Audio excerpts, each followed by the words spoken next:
ESG म्हणजे काय की एखादी संस्था शाश्वतता म्हणजे सस्टेनेबिलिटीशी संबंधित धोके आणि संधी कशी प्रस्थापित करते याची एक व्यापक चौकट आहे किंवा ही फ्रेमवर्क आहे. कारण शाश्वत भविष्याची विज्ञान आधारित वाटचाल या विषयावर श्री रामचंद्र राणे यांनी आज मराठी विज्ञान परिषदेच्या कार्यक्रमात सर्वांना छान मार्गदर्शन केले. ESG म्हणजे काय, त्याचा भविष्यात आता सर्वांना फायदा काय होणार आहे आणि ते आता आवश्यक का आहे. मराठी विज्ञान परिषद पुणे विभागातर्फे आपल्या सर्व विज्ञानप्रेमी रसिक श्रोत्यांचं सहर्ष स्वागत. मराठी विज्ञान परिषद पुणे विभागातर्फे आयोजित विशेष व्याख्यानमालेमध्ये आपले सहर्ष स्वागत. आजच्या व्याख्यानाचा जो विषय आहे तो शाश्वत भविष्याची विज्ञान आधारित वाटचाल ESG याच्या संदर्भात आज आपलं मराठीतून व्याख्यान होणार आहे. आणि याच्यासाठी आपल्या आज मराठी विज्ञान परिषदेला लाभलेले व्याख्याते आहेत श्री रामचंद्र राणे. त्यांचं देखील आपण सहर्ष स्वागत करूया. आजच्या या मराठी विज्ञान परिषदेची जी प्रस्तावना आहे ती मी विनय सरांना विनंती करतो त्यांनी आधारभूत करावी आणि आपल्या सर्व श्रोत्यांना मराठी विज्ञान परिषदेची कार्यप्रणाली आणि त्या संदर्भात आजच्या व्याख्यानाचा प्रस्तावना सादर करावी अशी मी त्यांना विनंती करतो. नमस्कार, मी विनय रर, मराठी विज्ञान परिषद पुणे विभागाचा उपाध्यक्ष. आपल्या सर्वांचं मनपूर्वक स्वागत करतो. दर महिन्याच्या तिसऱ्या शुक्रवारी या ठिकाणी साधारण म्हणजे माझ्या माहितीप्रमाणे 18 वर्ष तरी झाली दर महिन्याच्या तिसऱ्या शुक्रवारी इथं काही ना काही कार्यक्रम उपक्रम असा चालू होतो. म्हणजे विशेषतः करोनाच्या काळात फक्त झाले नाहीत, पण करोना नंतरच्या काळामध्ये लोकांना इतकी सवय लागली होती की घर बसल्या सगळे कार्यक्रम ऐकायचे आणि नंतर रेकॉर्डेड बघायचे. मग त्यावेळेला आम्हाला असं चॅलेंज होता की असे कार्यक्रम करायचे की जे टीव्ही वरनं बघितल्यावर गंमत येणार नाही त्याची. म्हणून मग आम्ही पहिला कार्यक्रम तेव्हा ठेवला होता की पाव बनवण्याच्या वेगवेगळ्या पद्धती आणि त्याच्यात चवी घेऊन बघा, कारण चव काही टीव्हीवर येत नाही. किंवा मग व्यायामाचे वेगवेगळे प्रकार, नृत्यातून व्यायाम वगैरे असे ऍक्टिव्हिटी बेस्ड असे ठेवले होते. आणि मराठीतून आजही विज्ञान प्रसार करण्याची गरज आहे असं आपल्याला लक्षात येतं. मुळात आम्हाला अनेकदा प्रश्न विचारतात की मराठी विज्ञान असं काय आहे, म्हणजे विज्ञानाला कुठली भाषा आहे. तर एकतर विज्ञान समजून घ्यायला भाषा पाहिजे, कारण भाषा असल्याशिवाय आपल्याला समजून येणार नाही. आणि गंमत अशी की प्रत्येक भाषेला स्वतःची एक संस्कृती असते, स्वतःच एक ठेवण असते आणि स्वतःच एक पर्यावरण असतं त्या भाषेचं. म्हणजे जेव्हा पर्यावरण शास्त्र हे विकसित व्हायला लागलं त्यावेळेला त्या भाषिक विज्ञानाचं महत्व आहे. स्वतः अनुभव घेणं म्हणजे अध्यात्मात साक्षात्कार म्हणतात, तसं हा साक्षात्कारच आहे की आपल्याला स्वतःला प्रयोग करून बघता आला पाहिजे. आणि ते कशासाठी, तर तो आजचा विषय की पुढचं आपलं भविष्य त्याच्यावर अवलंबून. मग आपलं भविष्य कशावर अवलंबून आहे. आपण समाज म्हणून भविष्य आहे, आपल्या भोवतीचं पर्यावरण जे आहे ते भविष्य आहे आणि आपलं स्वतःचं शिक्षण आहे ते भविष्य आहे. तर या सगळ्याचं मिळून आपण काहीतरी चांगली गोष्ट करू शकू, समाजोपयोगी गोष्ट करू शकू, निसर्गपूरक गोष्ट करू शकू, हा विचार घेऊन आजचं व्याख्यान ठरलं. आणि म्हणजे कधी कधी असं होतं ना की आपण विचार करत असतो की आता काय करावं, हे काय. आणि एकदम असं म्हणजे ते अंजलीला एकदम असं हातात मिळालं ना पसायला, तसं आम्हाला राणेचं फोन आला की मी असा कार्यक्रम उपक्रम करतो आणि खूपच चांगला उपक्रम आहे त्यांचा, तर त्याच्या कार्यशाळा घ्यायच्या आहेत पुढे. पण असं लक्षात आलं की आपण ते कार्यशाळा घेण्याच्या आधी आपला हा विषय समजून सांगायला पाहिजे. म्हणून मग हा विषय या निमित्ताने समजून सांगण्याचा आम्हाला संधी मिळाली, त्याबद्दल मी राणे सरांचे आभार मानतो आधीच. आणि यापुढे म्हणजे जसं मागच्या याच्यात म्हटलं तुम्हाला की मोबाईलचं वेळ काढण्याचे जे प्रकल्प सुरू झाले, तसं इथे या कार्यशाळेचे प्रकल्प सुरू व्हावेत. आणि सध्या तर अगदी फार महत्वाचा प्रश्न हा आहे की समाज स्थिर म्हणजे समाजाचं भलं पण झालं पाहिजे, विकास पण झाला पाहिजे आणि पर्यावरण पण टिकलं पाहिजे. रेखाताई इथं आहेत ज्या सतत पुण्यामध्ये याच्याबद्दलचा कार्यक्रम करत असतात. त्यांचं पण स्वागत करतो. नमस्कार, मी अंजली साठे, मराठी विज्ञान परिषद पुणे विभागातर्फे प्रथम आपल्या सर्वांचं मनपूर्वक स्वागत करते आणि आजच्या वक्त्यांचा आपल्याला थोडक्यात परिचय करून देते. श्री रामचंद्र राणे सर यांनी मेटॅलर्जीमध्ये अभियांत्रिकी पदवी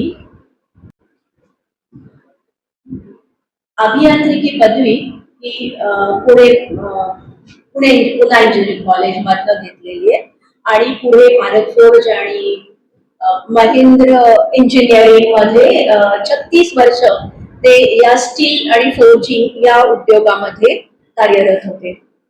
ते या स्टील उद्योगात तज्ज्ञ पण गणले जातात.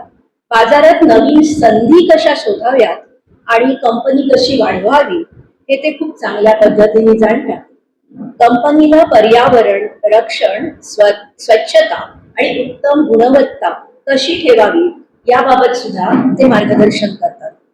ते लोकांना प्रशिक्षण देतात, तसेच कामाची परीक्षा घेतात आणि सल्लाही देतात. कंपनी चालवताना फक्त पैसे नव्हे तर पर्यावरण आणि लोकांचं भलं सुद्धा झालं पाहिजे असं त्यांना कळकळीने वाटतं. श्री रामचंद्र राणे सर यांचं नेतृत्व, रणनीतिक दृष्टिकोन तो फार महत्वाचा आहे हल्ली आणि व्यावहारिक अनुभव यामुळे अनेक कंपन्यांना टिकाऊ वाढ, कार्यक्षमता सुधारणा आणि स्पर्धात्मक यश मिळवण्यास खूप मदत झालेली आहे. ते उद्योग क्षेत्रातील नवोदित आणि अनुभवी व्यावसायिकांसाठी प्रेरणादायी असं मार्गदर्शन करतात. मेहनत केली तर यश नक्की मिळतं अशी त्यांची धारणा आहे. तेव्हा आपण त्यांचे विचार ऐकूया. धन्यवाद. इथे इतके सगळे असे मोठे मोठे मंडळी आहेत, लेक्चरर्स आहेत, तर त्यांना मी काय शिकवणार हा खरं तर प्रश्न आहे. आणि तुमच्यासारखी ओरॅटरी आणि रायटिंग स्किल माझ्याकडे नाहीये, पण मी एक प्रयत्न करतो. आपण सुरू करूयात आणि हा कार्यक्रम आपण जेवढा रेसिप्रोकेटरी ठेवता येईल तेवढा प्रयत्न करूयात. ESG म्हणजे काय ही थेअरी हा एक भाग झाला, पण त्याचा रिलेव्हन्स मला काय हे मी सांगायचा आता प्रयत्न करणार आहे. कारण जर का नुसती थेअरी शिकता आपल्याला माहिती आहे, म्हणजे काही काही लेक्चर्स 80-20 रूल नुसार 20% काय शिकवली जायची हे कळायचंही नाही. पास होतो आपण, पुढे जातो, हा भाग वेगळा. पण ऍटलिस्ट रिलेव्हन्स मला काय आहे आजच्या आयुष्यात, इंडस्ट्रीमध्ये, प्रोफेशनल लाईफमध्ये, पर्सनल लाईफमध्ये, ते आपण शिकायचा प्रयत्न करूयात. तर सुरू करायच्या आधी मला एक गोष्ट म्हणजे एक वाक्य मी आता इथे सांगतो की ESG म्हणजे एन्व्हायरमेंट, सोशल आणि सुशासन हे छान शब्द मिळाला मराठीत, गव्हर्नन्स. तर आपली भारतीय संस्कृती इतकी रिच आहे, इतकी म्हणजे खरंच आपण नशीबवान आहोत या देशात जो आपल्याला जन्म मिळालेला आहे. तर हे आपल्या संस्कृतीत खूप आधीपासून चालत आलेलं आहे. तर माझ्या स्लाइड्स मध्ये तुम्हाला कुठे कुठेतरी त्याचा रिलेव्हन्स नक्की दिसेल. आणि हे काही असं जगावेगळं रॉकेट सायन्स काहीही नाहीये. हे आपण आपल्या डे टू डे लाईफ मध्ये इम्प्लिमेंट करायचंय. कसं ते आपण ट्राय करूया. सुरू करायच्या आधी मला तुम्हाला एक प्रश्न विचारायला आवडेल की आपण आज मार्केटमध्ये भरपूर ब्रँड्स बघतो, कॉर्पोरेट कंपन्या बघतो, भरपूर नावं ऐकतो. तर प्रत्येकाच्या दृष्टीने चांगली अशी कंपनी किंवा चांगला प्रॉडक्ट तुम्ही 2-4 नावं घेऊ शकाल का? कुठल्याही कंपनीचं नाव घ्या किंवा प्रॉडक्टचं नाव घ्या. Colgate, okay. हॉकिन्सचा pressure cooker, okay. Amul, okay. Godrej, yes. Tata, Mahindra, very good, very good. पहिली स्लाइड घे ना. तर आता मी ही एक स्लाइड तुमच्या समोर आता ठेवलेली आहे. तर 1-2 मिनिटं फक्त या स्लाइड कडे विचार करा आणि याच्यात एक काहीतरी कॅच आहे. तर ती कॅच काय आहे हे मला तुम्ही सांगायचंय. म्हणजे तुम्ही नेहमी विद्यार्थ्यांना प्रश्न विचारता, आज मी तुम्हाला प्रश्न विचारणार. काहीतरी एक कॅच आहे या स्लाइड मध्ये, काही दिसतीये का? ओके, बायजूस बरोबर. आय थिंक बरोबर आहे. म्हणजे हा ऍज यू नो, कारण सगळा इंटेलेक्ट क्लास आहे. डावीकडे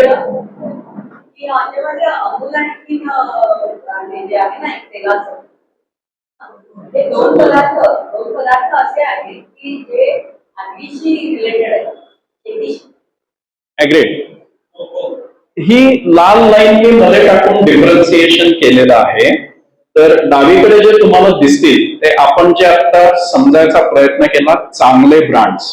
ओके, की चांगले ब्रँड्स म्हणून एका साईडला दाखवले आहेत आणि राईट साईडला म्हणजे इथे कोणाचा पाणउतारा किंवा कोणाला क्रिटिसाइज करायचा हेतू नाहीये, पण उजव्या साईडचे जे ब्रँड्स आहेत त्याच्याबद्दल मी बोलत नाही, पण आपल्या सगळ्यांना माहिती आहे. म्हणजे त्याच्यात बायजूस सारखी कोविडमध्ये आलेली कंपनी 65,000 कोटीवर जाऊन आज मायनस मध्ये गेलेली आहे. आणि बाकी कंपन्या किंगफिशर किंवा हे सगळं तुम्हाला राईट साईड जे आहे दाबो सत्यम कॉम्प्युटर्स मी सांगायची गरज नाही. So there is a difference. Left साईडचे कॉर्पोरेट ब्रँड्स वेगळे आहेत, राईट साईडचे कॉर्पोरेट ब्रँड्स वेगळे आहेत. तर आपण जेव्हा सगळ्यांनी चांगलं असं प्रॉडक्ट किंवा चांगली कंपनी सांगण्याचा प्रयत्न केला तर तेव्हा सगळ्या या कंपन्या आहेत, इन्क्लुडिंग आपले चितळे पण मी दाखवलेले आहेत.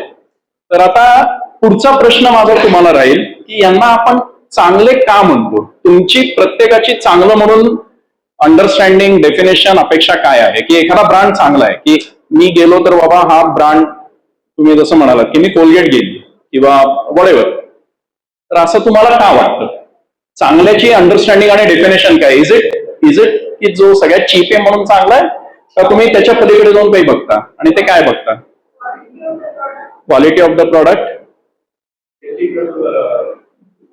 बेसिकली एथिकल बिहेवियर, अजून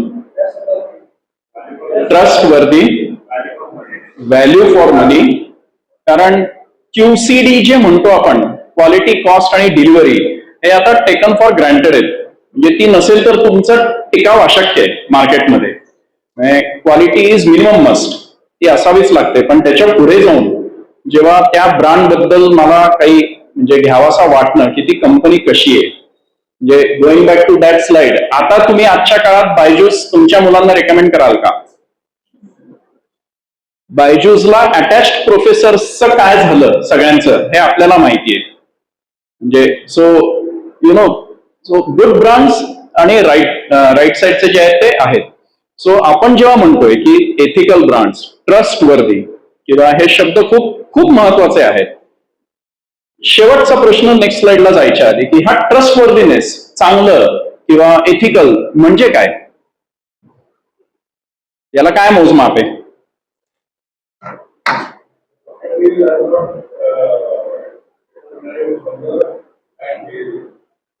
They are not in bad books any time in the media. Okay, yes. पण इज दॅट दी, म्हणजे अशा कितीतरी कंपन्या आहेत त्याचे खराब प्रॉडक्ट बनवतात, पण आता मुंडे साहेब आले म्हणून जरा पकडले जात आहेत. आणि थोडस पुढे जाऊयात आता, एक पाऊल पुढे. तर ESG म्हणजे काय? की पूर्वी तुम्ही जसं म्हणालात की कंपन्या फक्त प्रॉफिट मेकिंग असायच्या, कम वॉट मे. मग ते 10 माणसं लावा नाहीतर 20 माणसं लावा, मला घेणं नाही. तासाला समजा 100 पीसचा आउटपुट आहे तर आता मला 150 पीसचा आउटपुट पाहिजे. व्हॉल्यूम जनरेट करा. क्वालिटी सुद्धा कधी कधी कॉम्प्रोमाइज केली जायची आणि हे म्हणजे प्रॉफिट मेकिंग होते.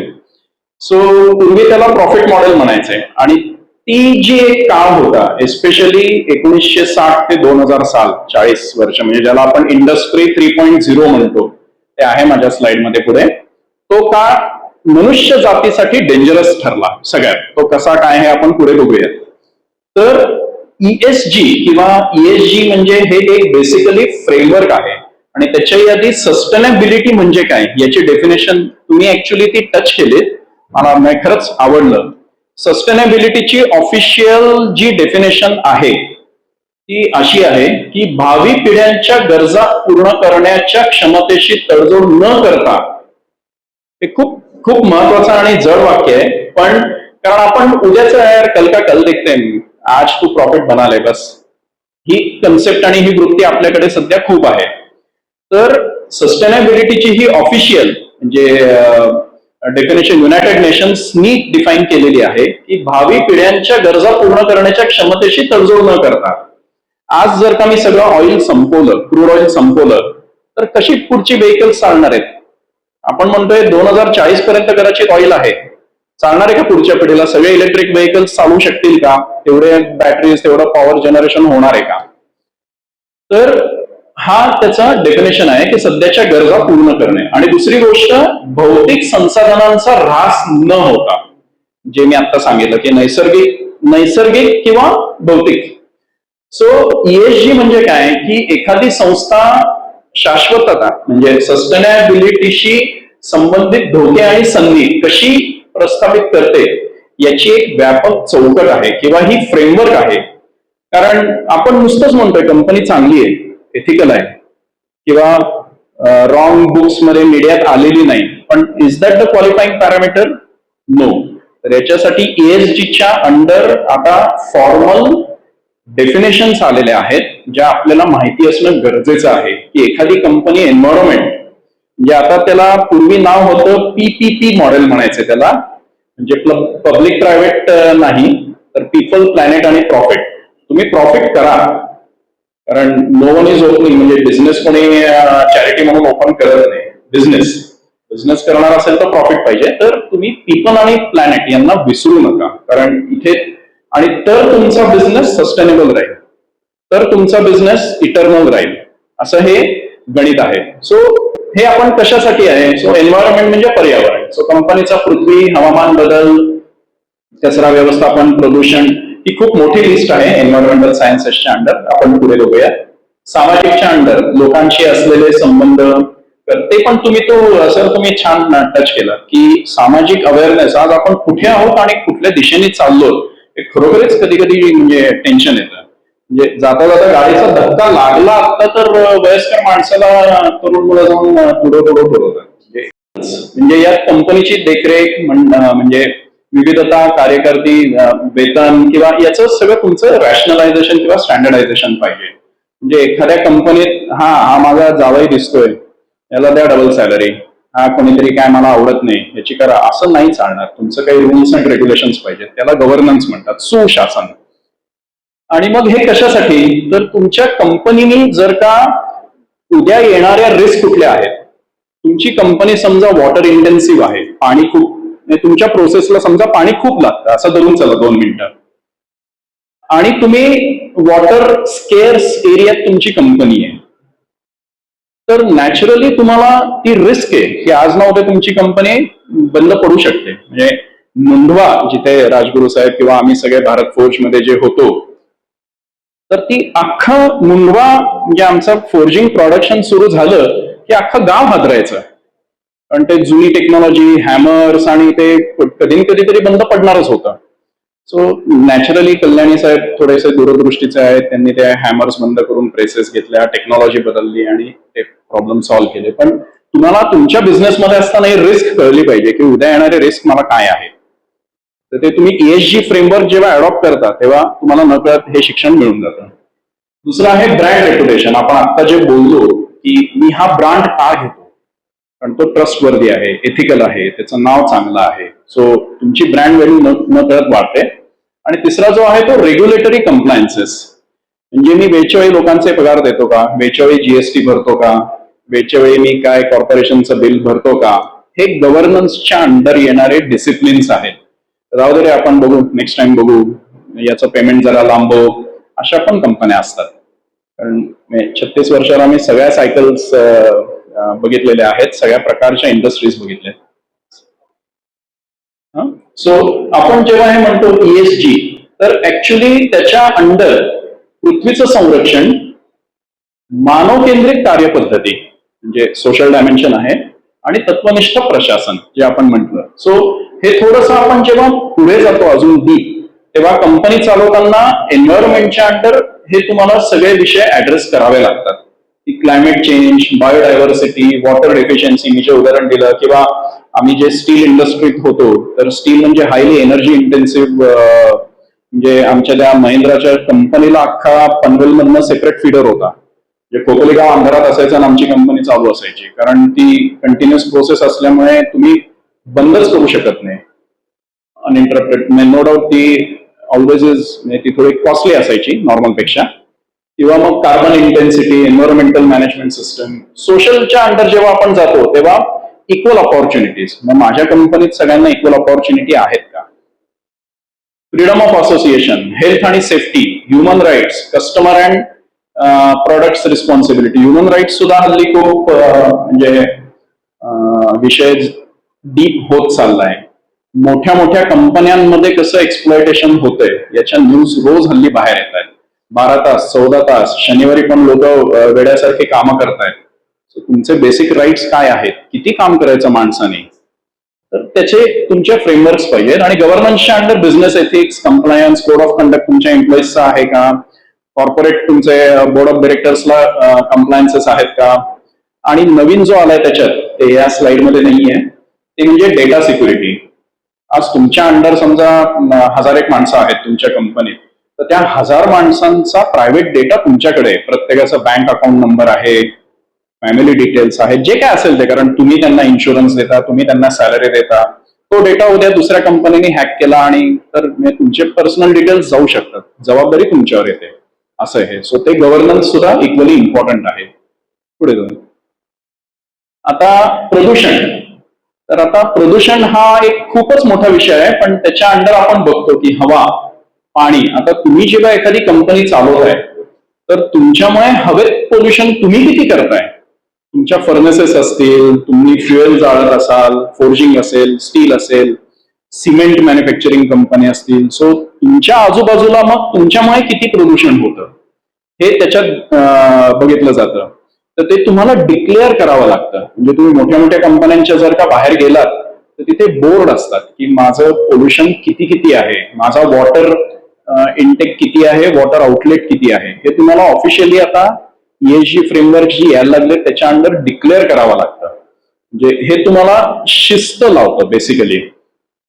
किंवा आपण हल्ली बघतो की पुण्याची PM10 म्हणजे पर्टिक्युलर मॅटर म्हणतात त्याला, की त्या कणांचा जो थिकनेस आहे ते किती प्रदूषित आहे.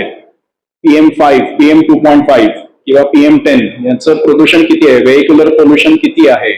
मग आपण सकाळमध्ये येतं बघा रोज की कालचं हवामान क्वालिटी बाबा अंडर कंट्रोल होती किंवा न्यूट्रल होती असं. ध्वनी. मृदा म्हणजे सॉइल. आता काही काही मराठी शब्द आपल्याला नीट खरं तर माहिती नाहीत म्हणून मी ते सॉइल लिहिलंय तिथे. Soil pollution. आता आम्ही ज्या इंडस्ट्रीत होतो सो तिथे स्टील बनवताना जे अनवॉन्टेड मटेरियल असतं त्याला स्लॅग म्हणतात. त्या स्लॅगला काहीच उपयोग नाहीये पुढे, तुम्ही त्याचं काहीच करू शकत नाही. मग ती उचलून बाहेर टाकणे, मग त्याला लँडफिल म्हणतात. पण ते लँडफिल म्हणजे ते तुम्ही लँड भरत जाता, पुढे काय त्याचं काही नाही त्याला. असे हेक्टर्सच्या हेक्टर्स जमीन जर का आज तुम्ही विचार करा ऑक्युपाय झाली तर काय होईल. आणि प्रकाश, ध्वनी आणि प्रकाश. ध्वनी तर आपण सगळे बघतोच होत, म्हणजे जाता येता डीजे असतात, काय म्हणजे त्याला काही म्हणजे लिमिटच राहिलेलं नाही. पण हे जेव्हा ट्रेनिंग थोडंसं डिटेल घेतलं जातं की ESG फ्रेमवर्कचं आपण अंडरस्टँडिंग डिटेलमध्ये घेतो, त्यावेळेस हा प्रत्येक एलिमेंट मला इन डिटेल एक्सप्लेन करता येतो की प्रत्येकाचं मोजमाप काय आहे, स्टँडर्ड गाईडलाईन्स काय आहेत, अपर लिमिट्स काय, लोअर लिमिट्स काय. प्लास्टिक तर महाभयंकर आहे, म्हणजे दुर्दैव आहे. म्हणजे ते प्लास्टिकची ग्रॅव्हिटी आता त्या स्लाइड्स मी इथे कव्हर नाही करू शकलेलो कारण आपल्याला भरपूर विषय अजून कव्हर करायचे. पण ती ग्रॅव्हिटी जर का बघितली आपण तर अक्षरशः तुम्ही उद्यापासून प्लास्टिक थांबाल, इतकी वाईट अवस्था आहे. सो हे प्रदूषण आपल्याला त्याच्यात शिकावं लागतं की कंपन्यांना या सगळ्याच्या अंडर मॉनिटरिंग सुरू करावं लागतं, डिक्लेरेशन्स द्यावे लागतात, त्याची गव्हर्नमेंटकडनं ऑडिट्स होतात. सो हा विषय झाला एन्व्हायरमेंटच्या अंडर फक्त प्रदूषणाचा. पुढे हे इथे मी थोडंसं ते डिटेल लिहिलेलं आहे. एअर पोल्युशन म्हणजे व्हेहिक्युलर आहे आणि त्याच्यामुळे काय होतं तर रेस्पिरेटरी इलनेस, क्लायमेट किंवा वॉटर पोल्युशननी काय काय होतं. हा कॉलम आय थिंक तुमच्यासाठी आहे की तुम्हाला ते अगदी इझिली कोरिलेट करता येईल की म्हणजे काय भयानक अवस्था आहे सध्या आपली. Thermal pollution, radio active, plastic pollution, visual pollution सुद्धा भयानक आहे. म्हणजे हा विषय आपल्याला माहिती नाही. रस्त्यावर डेक्कन जिमखान्यावर जा तुम्ही, मोठेच्या मोठे निऑन बोर्ड जे लागलेले आहेत ना, त्याची जी भयानक येते. म्हणजे त्याच्यासाठी हा विषय सुद्धा मी नंतर डिटेल जेव्हा घेतो त्याच्यात ते मी कव्हर करतो. पण सिच्युएशन भयानक आहे. आपल्याला आता ती सवय लागली आहे. LED lights, neon lights, board, TVs मोठे मोठे. लक्ष्मी रोडवर जा तुम्ही, ते मोठेच्या मोठे स्क्रीन्स आणि त्यांचे सगळे ते तर कहर आहे. म्हणजे कहर आहे, कहर. म्हणजे डोळे तुम्हाला अक्षरशः चक्कर येऊ शकते. तर हे आपल्याला सगळे त्याच्यात शिकता येतात. पुढे जाऊ. नाही, आय थिंक आता हा जो म्हणजे एअर पोल्युशन सोडून तुम्ही जेव्हा ESG फ्रेमवर्क मध्ये उतरता तेव्हा हरितगृह वायू जे ग्रीन हाऊस गॅसेस हे खूप खूप सिव्हिअर कन्सेप्ट आहे. तर ग्रीन हाऊस गॅसेस म्हणजे कुठले, तर mainly CO2, CH4, nitrous oxide आणि फ्लोरिनेटेड गॅसेस. फ्लोरिनेटेड म्हणजे तुमच्या रेफ्रिजरंट्स आणि याच्यातनं बाहेर पडणारे गॅसेस. तर हे इतके भयानक आहेत की याच्यामुळे बेसिकली हे उष्णता अडवून ठेवतात आणि त्याच्यामुळे ग्लोबल वॉर्मिंग होतं. असं हा सगळा प्रकार आहे. तर याची मोजमाप आपल्याला करावी लागते आणि तुम्हाला डिक्लेरेशन्स द्यावे लागतात. त्याला GHG वायू म्हणतात. आणि ह्या थोडासा मी परत विषय बाजूला घेतोय. आपण एकीकडे खूप खुश आहोत की महाराष्ट्र गव्हर्नमेंट पुण्यात हिंजवडीमध्ये डेटा सेंटर्स उभं करतंय. परदेशात लोक डेटा सेंटर्स बंद करतायत. हे आपल्याला कळत नाहीये. एंटायर फोर्जिंग बिझनेस युरोप आणि US मध्ये बंद होऊन एशियात आला. पण तो का आला हे आपण समजून घेत नाही आहोत. आपण अपॉर्च्युनिटी म्हणून बघतोय. कारण डेटा सेंटर्स म्हणजे भयंकर पाणी आणि म्हणजे त्याच्या रेफ्रिजरेशनला लागणारं पाणी आणि मिथेन गॅस जो हे जे म्हणतात फ्लोरिनेटेड गॅसेस ते प्रचंड बाहेर पडतात. म्हणजे ही इन्व्हेस्टमेंट आहे. म्हणजे तिथे लोकांनी टेस्ट केलेलं आहे की अहमदाबाद आणि सुरत मध्ये जे आजूबाजूला पाण्याची टेम्परेचर नॉर्मलच्या 8 ते 10 डिग्री जास्त आहेत. ही भीषण वास्तव आहे तिथलं. असे हे अवस्था आहेत. पण आता कंपन्या चालू आहेत आणि आपण वी आर इम्युन. आपण त्याला सवय झाली आपल्याला. पुढे सो हे 3 प्रकारे तुम्हाला डिक्लेरेशन्स द्यावे लागतात GHG मध्ये, हरितगृह वायू जे म्हणतो. तर ते स्कोप 1, स्कोप 2 आणि स्कोप 3. तर हे मी थोडक्यात सांगतो. स्कोप 1 म्हणजे जेव्हा तुमच्या कंपनीत तुम्ही जे फ्युएल कंबशन करता किंवा एनर्जी वापरता आणि त्याच्यातनं निर्माण होणारे जे पोल्युशन आहे ते स्कोप 1 च्या अंडर येतं. आणि स्कोप 2 म्हणजे आता तुम्ही इलेक्ट्रिसिटी समजा हायर केली आहे, पण ती इलेक्ट्रिसिटी जनरेशन करणारं कोणीतरी MSCB किंवा MSSBL जे म्हणतो आपण, ती आपल्याकडे ती दुर्दैवाने कोळशातनं बनते. आपली 60 to 70% एनर्जी ही इलेक्ट्रिसिटी कोळशातनं बनते. पण ती बनवताना निघणारं जे हे आहे म्हणजे प्रदूषण ते महाभयंकर आहे. सो तुम्ही जर का त्याच्याकडे लक्ष नाही दिलं, तुम्ही नुसतं सांगितलं हा मी एवढे KW दर महिन्याला वापरतो, मी एवढा मोठा आहे, पण नाही. त्याचा drawback second side of the coin जी म्हणतो ती तुम्हाला हे शिकवतं की मी एवढं फर्नेस ऑइल वापरतो, पण या ऑइलमुळे माझं डायरेक्ट कंबशन किती आहे किंवा पोल्युशन किती आहे ते स्कोप 1 मध्ये. पण स्कोप 2 मध्ये तुम्हाला ते ऑइल जनरेट करणाऱ्या कंपन्यांचं किती एमिशन आहे हे पण तुम्हाला डिक्लेरेशन्स द्यावे लागतात. त्याचे सायंटिफिक कॅल्क्युलेशन्स आहेत की तुमचं कन्झम्पशन किती आणि त्या कन्झम्पशन मधनं होणारं म्हणजे त्या कन्झम्पशनचं रिलेशन प्रोड्युसिंग मॅन्युफॅक्चरिंग कंपनीला किती आहे हे पण तुम्हाला त्याच्यातनं कळू शकतं. आणि सगळ्यात डेंजर जो आहे तो स्कोप 3. तर स्कोप 3 म्हणजे कसं आहे की ही कॅल्क्युलेशन्स म्हणजे आज तुम्ही फॉर एक्झाम्पल आम्ही महिंद्रामध्ये जे होतो तर आमचं समजा प्रोडक्शन 10,000 टन असायचं. सो 10,000 टन महिन्याला प्रोडक्शन आणि त्याच्यासाठी तुम्हाला लागणारं मटेरियल धरून चला एक हिशोबाला सोपं 12,000 टन लागायचं किंवा 15,000 टन लागायचं. सो तुम्ही विचार करा 25,000 टनाची मुवमेंट ही अख्ख्या महिन्यात तिथे व्हायची म्हणजे दिवसाला 1,000 टन. सो दिवसाला 1,000 टनाचे ट्रक्स जायचे किंवा यायचे, त्यांचं व्हेहिक्युलर पोल्युशन किती आहे? तुम्ही अख्खी खोपोली, वासरंग, लहुजी ही जी 3-4 गावं आहे ती इनडायरेक्टली तुम्ही पोल्यूट करताय तेवढं व्हेहिक्युलर मुवमेंटनी.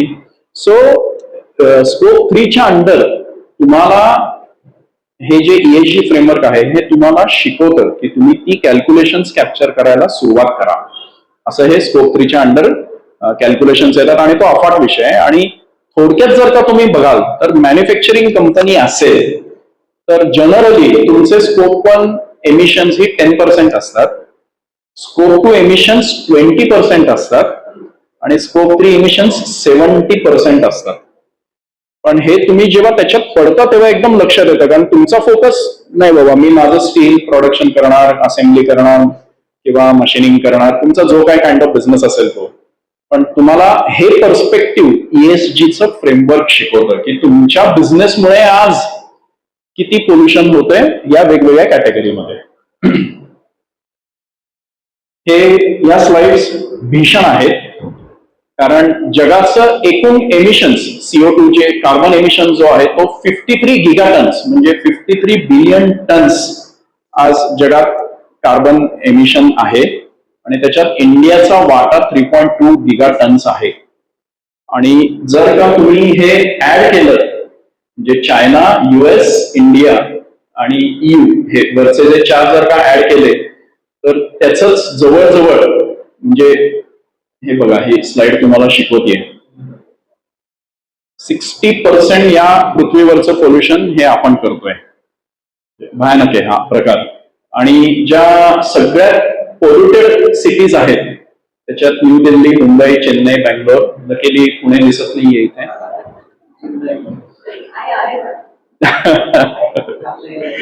ठीक आहे, पुढे जाऊ. मगाशी मी जे म्हटलो की इंडस्ट्रीचं जे इंडस्ट्रियल रिव्होल्युशन्स म्हणतात त्याला, कारण तुम्ही हा शब्द कदाचित ऐकला असेल. सध्या आपण इंडस्ट्री 4.0 मध्ये आहोत किंवा 2G, 3G, 4G, 5G ही म्हणजे एक एक जनरेशन्स आहेत.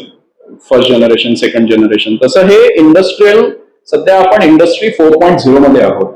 सो इंडस्ट्री जेव्हा यांत्रिकीकरण म्हणजे साधारण 1765 मध्ये जेव्हा सुरुवात झालं होतं तेव्हा मेन मोटिव्ह काय होता सगळ्यांचा? प्रॉफिट कमावणे. हम लोग प्रॉफिट के लिए बैठे है भैया. आणि मग यांत्रिकीकरणानंतर स्केल की बाबा व्हॉल्यूम पाहिजे.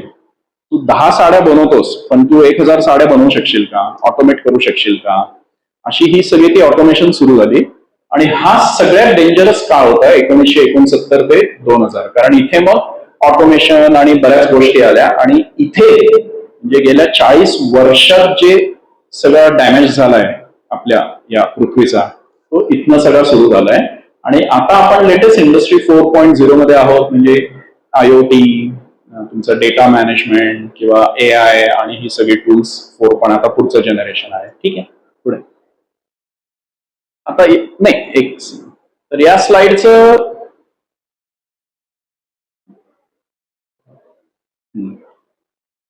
कोरिलेशन इंडस्ट्री 4.0 जे आहे तर ती ग्लोबल वॉर्मिंग हे सध्या बऱ्याच वेळा ऐकलं असेल आपण सगळ्यांनी. तर ग्लोबल वॉर्मिंगची डेफिनेशन अशी आहे की पृथ्वीचं जे सरासरीचं जे तापमान आहे त्याच्यातली दीर्घकालीन वाढ. तर ही वाढ जर का 1800च्या त्यांनी रेफरन्स 1800 सालचा घेतलेला आहे तर त्याच्यातनं आता हा जुना डेटा आहे 1.1 सेल्सिअसनी वाढलंय ते आता ऍक्च्युली 1.5 या वर्षी त्यांनी डिक्लेअर केलंय की 1.5 डिग्री वाढलेलं आहे. आणि ते ज्या दिवशी ऍव्हरेज टेम्परेचर 2 डिग्रीच्या पुढे जाईल त्यावेळेस काय होईल कोणी सांगू शकत नाही. आपण यावेळेस पुण्यात जे सगळे पुणेकर असाल तर 43 डिग्री टेम्परेचर बघितलेलं आहे आणि अख्खा महिना आपण 40 डिग्री प्लसनी काढलाय. हा पुण्यात कधीही नव्हता. 40 डिग्री क्रॉस व्हायला लागलं होतं पण माझ्या मते अख्खा महिना आपण यावेळेस पहिल्यांदाच काढलाय. आणि हे सुरुवात आहे, काय होणार आहे पुढे माहिती नाही. तर बेसिकली उद्दिष्ट काय आहे की 2010च्या रेफरन्सनी 45% ती कमी करणं 2050 पर्यंत. आता इथे मला एकदम असंच सुचलं, तुम्ही सगळ्यांनी ते रंजनाचं मराठी गाणं ऐकलं असेल, निसर्ग राजा, आणि त्याच्यात तिने पानांनो, फुलांनो, झाडांनो, पक्ष्यांनो असं ती सांगत जाते. आणि त्याच्यात ती म्हणते की माझ्याकडे एक गुपित आहे. ते आता रोमांस गुपित 2 मिनिटं बाजूला ठेवू. आता वेळ अशी आली आहे की तो सांगणार आहे आपल्याला, मनुष्य राजा तुला मी गुपित नाही तुला सांगतोय जागा हो. अक्षरशः अशी वेळ आली आहे. ठीक आहे. आता याच्यावर उपाय काय आहेत आपण ते पण समजून घ्यायचा प्रयत्न करूयात. पण ESGच्या अंडर हा आता आपण फक्त एन्व्हायरमेंट पार्ट मध्ये आहोत. सोशल गव्हर्नन्स एवढे मोठे नाहीये, छोटे टॉपिक्स आहेत. पण साधारण लक्षात आलं का की एन्व्हायरमेंटचा डॅमेज काय होतोय आणि ESGच्या अंडर आपल्याला ते कसं कव्हर करावं लागतंय. तर आता आपण त्याच्यासाठी उपाय काय काय आहेत ते समजून घेऊयात. सो पहिला उपाय नो डाऊट, याच्यात एक खूप महत्वाची कन्सेप्ट आहे सस्टेनेबिलिटी मध्ये की मटेरियलिटी टेस्ट. तर मटेरियलिटी टेस्ट म्हणजे काय की आता समजा तुम्ही एक कंपनी चालवताय, काही आहे कुठलाही प्रॉडक्ट धरून चला, तर तुमच्या मते स्टेक होल्डर कोण कोण असतात? स्टेक होल्डर कोण कोण असतात सांगा बरं. एक कंपनी चालवत आहे तुम्ही, सो कुठले म्हणजे स्टेक होल्डर्स कोण कोण असतात तुमचे? हा, इंटरनल मध्ये एम्प्लॉईज आहेत, एम्प्लॉईज मध्ये अक्रॉस असणार म्हणजे कॉन्ट्रॅक्ट लेबर पासून डायरेक्टर्स पर्यंत. एक्सटर्नल मध्ये कोण कोण आहे?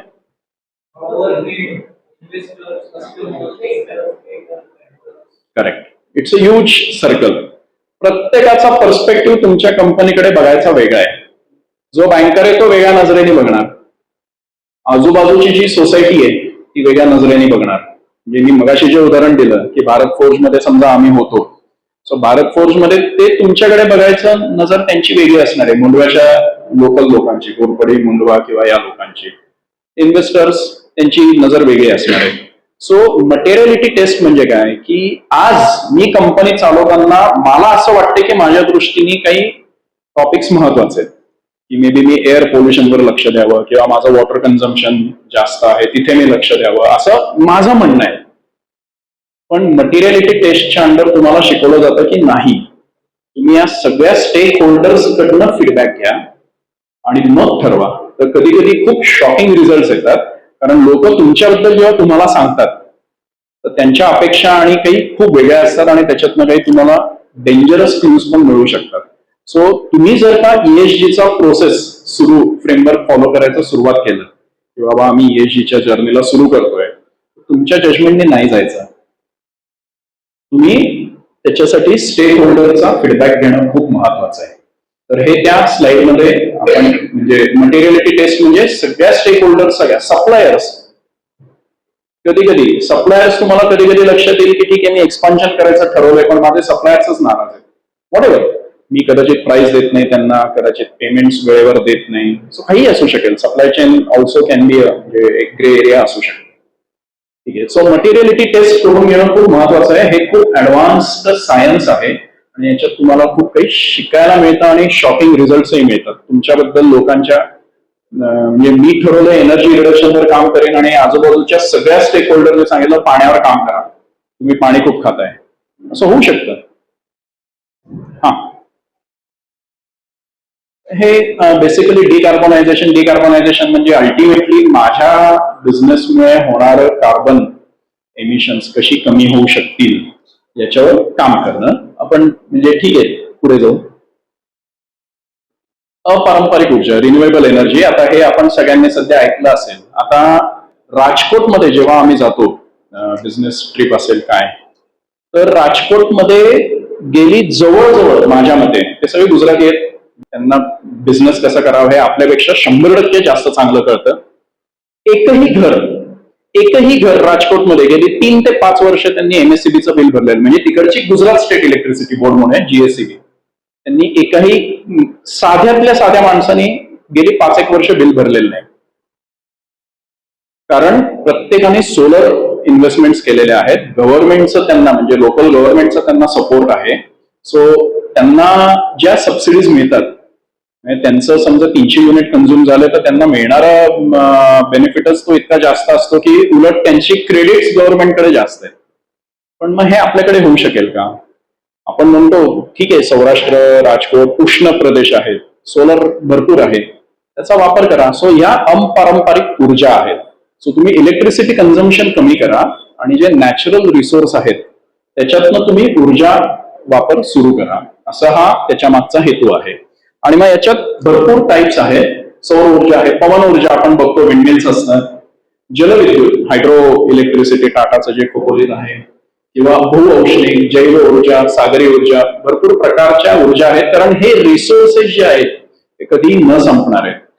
सनलाइट, सूर्य कधी सांगतो घ्यायला आज मला कंटाळा आलाय मी आज जात नाही पुण्यात, असं तर होत नाही. Isn't it? तो बिचारा येतो, वेळच्यावेळी जातो आणि असं आहे पुढे. आणि याचे फायदे म्हणजे बेसिकली तुम्ही जी इलेक्ट्रिसिटी जनरेट करताय आणि त्याच्यामुळे होणारे एमिशन्स तुम्ही कमी करता. कारण आपल्याला इथे बसून माहिती नाही, पण चंद्रपूरला जाऊन बघा, जिथे इलेक्ट्रिसिटी प्रोड्यूस केली जाते, त्या भागातल्या लोकांचे प्रश्न समजून घ्या, अंगावर शहारे येतात.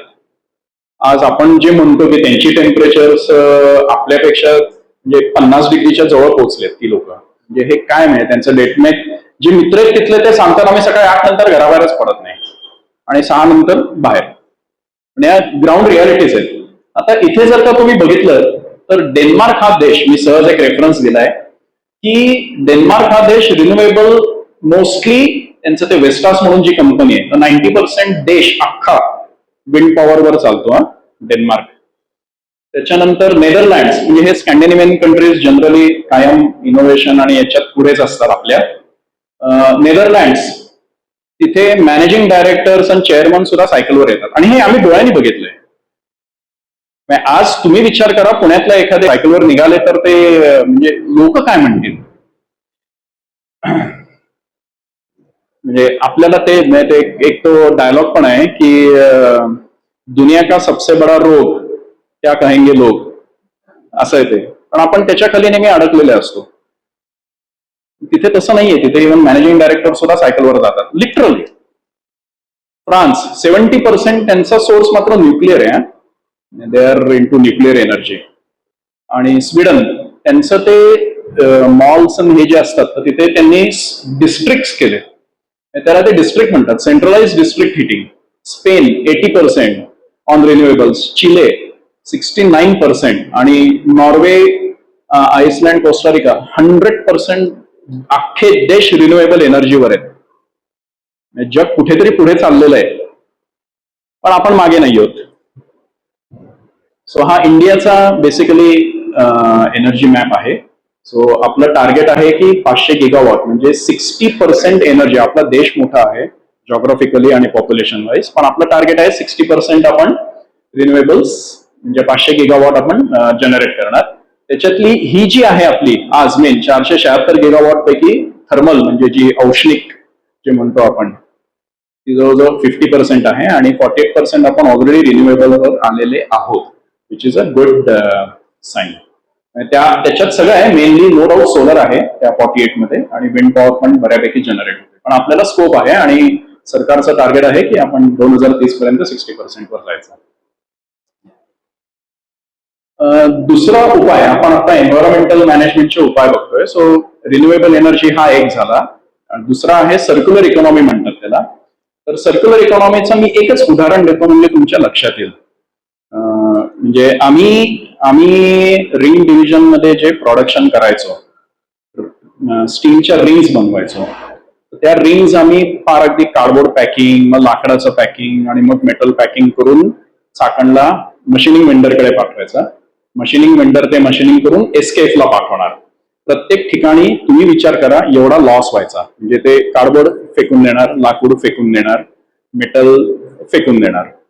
मग सर्क्युलर इकॉनॉमीच्या अंडर आम्ही पुढे काय ठरवलं की आपण मग काही स्पेशल की जे SKF च्या चिंचवडच्या प्रोडक्शन लाईनवर बरोबर बसू शकतील, ऑटोमेटेड, कारण त्यांचं रोबोटिक हँडलिंग आहे.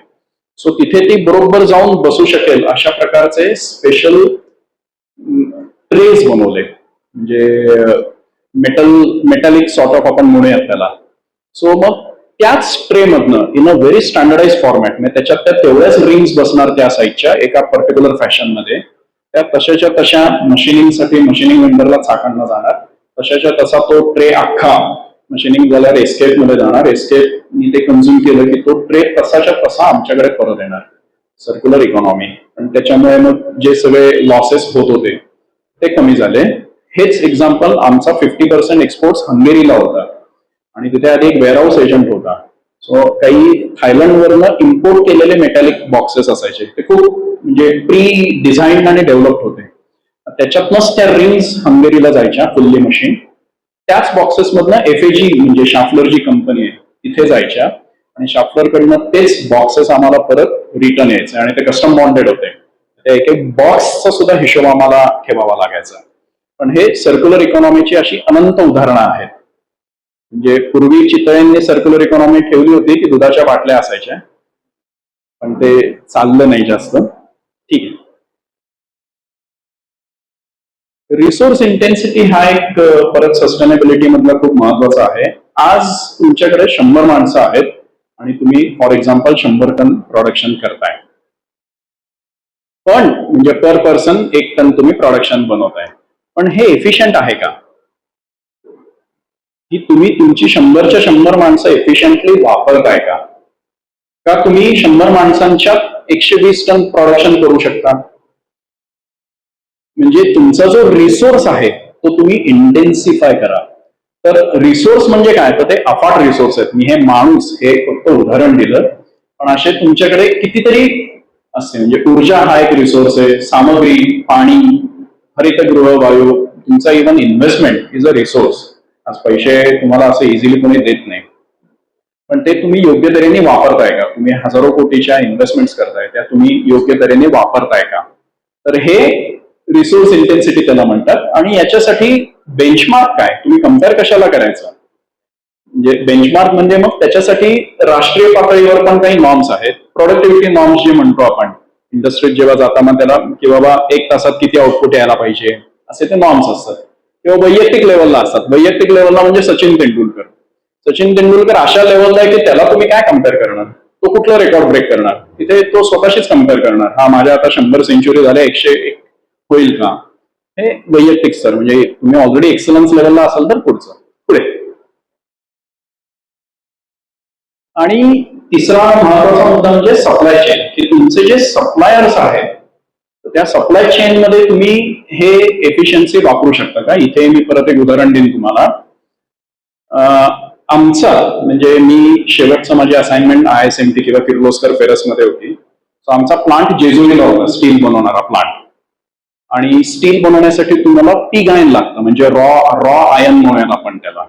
तर ते रॉ आयन किर्लोस्करच कोप्पल कर्नाटकमध्ये, बेल्लारी डिस्ट्रिक्टमध्ये कोप्पल म्हणून ठिकाण आहे, तिथे पिग आयन बनायचं. सो ते पिग आयन जेजुरीला येणार, जेजुरीमध्ये स्टील बनणार आणि आम्ही ते जयपूरला एक्सपोर्ट करायचं, ट्रान्सपोर्ट करायचो. ते तिथे जायचं जयपूरला. आता विचार करा, जयपूरला एक नंबर 1 ट्रान्सपोर्टर आहे, म्हणजे त्याच्या असे शेकड्यांनी गाड्या आहेत किंवा आहेत. तर जयपूरमध्ये लाईम किंवा सोडा जे म्हणतो आपण ते बनतं की जे पिग आयन बनवायला लागतं. सो आम्ही मग त्याच्याशी कसा टाईप केला, म्हणजे जे आपण म्हणतो ना की सप्लाय चेन ट्रान्सपोर्टर बरोबर. सो त्यांनी गाड्या म्हणजे तिथलं लाईन बनवायचं, ते घेऊन तो कोपलला जाणार कर्नाटकमध्ये. तिथनं तो पिग आयन घेणार, जेजुरीला येणार स्टीलसाठी. तोच ट्रक नेक्स्ट डे नंतर स्टील घेऊन, बनलेलं स्टील घेऊन जयपूरला जाणार. सो हे थोडंसं सर्क्युलर इकॉनॉमी टाईप म्हणजे मॉडेल्स, तर ही तुम्हाला शोधावी लागतात, डेव्हलप करावे लागतात. तुमचं मग जे ट्रान्सपोर्टेशन आहे त्याला रिलेटेड स्कोप 3 एमिशन्स जे आपण बघितलं ती कमी करता येऊ शकतात का या गोष्टी. किंवा तुम्ही आज तुमच्याकडे 4 टाईपचे समजा काही सेन्सर्स तुम्ही वापरताय. एक उदाहरण, 4ही सेन्सर 4 दिशांनी येतात. मग ते तुम्ही जर का प्रॉडक्ट इनोव्हेशन थ्रू सिंगल केला आणि एकच सोर्स ठेवला, तुमचं 4 ठिकाणाहून येणाऱ्या गाड्या कमी होतात आणि तुमचं व्हेहिक्युलर पोल्युशन कमी होतं. असं त्याच्या मागच्या कन्सेप्ट आहेत. पण हे डीप जेव्हा जातो तेव्हा ते इंटरेस्टिंग आहे. पुढे वनीकरण. आता मी मगाशी जे म्हणालो की आपल्या संस्कृतीत म्हणजे या गोष्टी इतक्या इनबिल्ट आहेत की आपल्याला हे नव्याने खरं तर आज ऍज अ स्ट्रक्चर्ड फ्रेमवर्क म्हणून शिकता येत आहे. पण आता तुम्हाला लता मंगेशकरांनी वृक्षवंदे आम्हा सोयरी हे किती वर्षापूर्वीचं गाणं असेल, आणि आज आपण ट्री प्लांटेशन रन करतो, ड्राईव्ह करतो आणि फोटो छापून आणतो किंवा जे इव्हेंट्स करतो. आता त्याच्यातही ड्रॉबॅक्स आहेत. म्हणजे तुम्ही चुकीची झाडं लावलीत तर ती सुद्धा डेंजरस आहे. चायनाचा एक खूप मोठा प्रोजेक्ट फेल गेला. त्यांनी काहीतरी 10,000 हेक्टर वर लावलेली अख्खी झाडी इतकी डेंजरस निघाली की त्यांनी पाणी खेचलं आणि तो एरिया वाळवंट बनला. म्हणजे ते खूप सेन्सिटिव्ह मॅटर असतात. शो म्हणून करणं वेगळं, पण तुम्हाला सिरियसली करायचं असेल तर हा सुद्धा एक मोठा विषय आहे. म्हणजे पण ठीक आहे म्हणजे. आणि याची कॅल्क्युलेशन्स कशी आहेत की मी आज जर का एवढा कार्बन एमिट करतोय माझ्या इंडस्ट्रीमधनं, तर तो कार्बन एमिट शोषून घेणारी इक्विव्हॅलंट नंबर ऑफ झाडं मी किती लावली पाहिजेत असे ते हिशोब आहेत. त्याला ते कार्बन ऑफसेट किंवा न्यूट्रलायझेशन म्हणतात. किंवा इव्हन हिरव्या हिरव्या हे गाणं आपल्या सगळ्यांना माहितीच आहे, म्हणजे झाडी घनदाट वगैरे कुठे राहिलंय आता. जा तुम्ही कोकणात आणि गोव्याला झाडीसाठी, काय अवस्था आहे बघा. रोड सगळे छान झालेत, परफेक्ट. तुम्ही आता इतकं फास्ट जाऊ शकता. पूर्वी समजा तुम्हाला काय बरोबर 12 तास 14 तास लागायचे, आता तुम्ही कदाचित 8 तासात जाताय, पण इट इज ॲट कॉस्ट. ठीक आहे. सो आपल्या सरकारने जे ठरवलेलं आहे की 2030 पर्यंत 5 दशलक्ष हेक्टरनी वाढ करायचं आहे. बाय द वे, आपला जो वनीकरण जे आहे, म्हणजे 198 ऑफिशियल जे देश आहेत, सो त्याच्यात आपला नंबर कितवा असेल वनीकरणात, की किती वनीकरण या देशात आहे अंदाज एक थ्रो नंबर, काही नंबर 97 वगैरे आपला नंबर आहे. We have a way to go. आपण म्हणतोय पण विकास घडतोय पण इट इज ॲट कॉस्ट. आणि एनिवे त्याचे फायदे म्हणजे हवामान बदल शमन, म्हणजे ग्लोबल वॉर्मिंग जे आपण म्हटलो, कारण हे वॉर्मिंग जे शोषण कोण घेतोय शेवटी, फक्त झाडं, ते महत्वाचं आहे. मृदा म्हणजे सॉइल आणि पाणी तुमचं मग रिस्टोर होतं, वॉटर लेवल्स डिप्लीट होत नाही. बायोडायव्हर्सिटी, आर्थिक संधी. बायोडायव्हर्सिटी तर तुम्हाला माहितीच आहे की जेवढी झाडं लावाल तेवढे पक्षी येतील किंवा म्हणजे फळं मिळतील, असं सगळंच. हा, आणि हरित इमारत म्हणजे ग्रीन बिल्डिंग, हे पण आता नव्याने सुरू झालंय. पूर्वी धडाधड नुसत्या बिल्डिंग बांधल्या जायच्या, पण आता त्याच्यात सुद्धा खूप नॉर्म्स आले आहेत की ग्रीन बिल्डिंग म्हणजे काय. सो हे आपण ऍक्च्युली जेव्हा डीप मध्ये जातो त्यावेळेस त्याच्यात हे शिकतो, पण त्याच्यासाठी हे सगळे आता नॉर्म्स डिफाईन. थोडंसं पुढे घ्या ना एक स्लाइड. हे सगळे आता नॉर्म्स आहेत, तुम्हाला माहिती आहे. लीड म्हणजे लिडरशिप इन एनर्जी, किंवा गृह म्हणजे green rating for integrated habitat, एज. आणि ही ग्रीन बिल्डिंग्सची काही काही इंटरनॅशनल उदाहरणं पण आहेत की ही म्हणजे they are certified platinum green buildings. त्याच्यातही रेटिंग असतात की तुमची बिल्डिंग ग्रीन आहे का, म्हणजे स्टार्टिंग विथ काय तुमचं साधं नॉर्मल रेटिंग, मग सिल्वर, गोल्ड किंवा अशी ती रेटिंग्स असतात, प्लॅटिनम. मग त्याच्यात सगळंच म्हणजे ऍक्च्युली हे आता तुम्ही बघता नवीन ज्या सगळ्या सोसायटीज बनतात त्या बेसिकली ग्रीन बिल्डिंग आहेत. पुढे, आणि हे आहे हे प्रॉडक्ट लेबलिंग. आपण मगाशी जे बोलता बोललो की मार्केटमध्ये जाता तेव्हा तुम्ही हल्ली विचारता का की बाबा इको प्रॉडक्ट आहे का हा. तर इको प्रॉडक्ट म्हणजे काय, एक थोडंसं पुढे घ्या ना. तर हे तुम्ही आता ऑफिशियली तुमच्या प्रॉडक्टला सर्टिफाय पण करू शकता. सो त्याच्यासाठी ISO स्टँडर्ड झाली आहेत. सो ते तुम्ही लेबल ऑफिशियल घेऊ शकता आणि स्वतःला डिक्लेअर करू शकता. मग तुमचं ब्रँड व्हॅल्यू वाढते, तुमचं कॉम्पिटेटिव्हनेस वाढतो, आणि ते अचीव्ह करताना नो डाऊट तुमची कार्यक्षमता वाढते. असे हे सगळे बेनिफिट्स आहेत. आणि हे इंटरनॅशनल काही काही लेवल्स आहेत. आता एनर्जी स्टार रेटिंग आपण तर बघतोच, फ्रीज किंवा AC घ्यायला जाल तेव्हा बघता ना तुम्ही की किती 3 स्टार रेटिंग आहे का, 4 स्टार रेटिंग आहे का. एक 10% पैसे जास्त गेले तरी चालेल, पण माझी एनर्जी कन्झम्पशन कमी होत आहे, एमिशन्स कमी आहेत, इजंट इट. सो हे आता हे सुद्धा एक प्रगत म्हणजे पुढे गेलेलं सायन्स आहे. पुढे आता आपण समाजाकडे येऊया. भाडीपचे जगप्रसिद्ध सारंग साठ्यांचं हे गाणं तुम्हाला माहितीच आहे. हीच आमची प्रार्थना, हेच आमचे मागणे, माणसानी माणसासाठी. तुम्हाला बेसिक फक्त एवढंच सांगतं, सोशलच्या अंडर मग ते आपण जे म्हटलं मगाशी स्टेक होल्डर्स, तुमचे एम्प्लॉईज आहेत, त्यांची आधी काळजी घ्या, त्यांची सेफ्टी बघा, त्यांना सगळं वर्किंग अवर्स व्यवस्थित आहेत का बघा, त्यांच्या हॅरॅसमेंट्स नाही आहेत ना. तर हे सगळं सोशलच्या अंडर येतं. सो सुरक्षा, समुदाय संबंध, विविधता आणि समानता. कारण आजही आपण म्हणजे ऍक्च्युली इंडस्ट्रीत झाला तर ठीक आहे, आम्ही तर फोर्जिंग अँड स्टील इंडस्ट्रीमध्ये असल्यामुळे लेडीज या लेस दॅन 5%च आहेत कायम.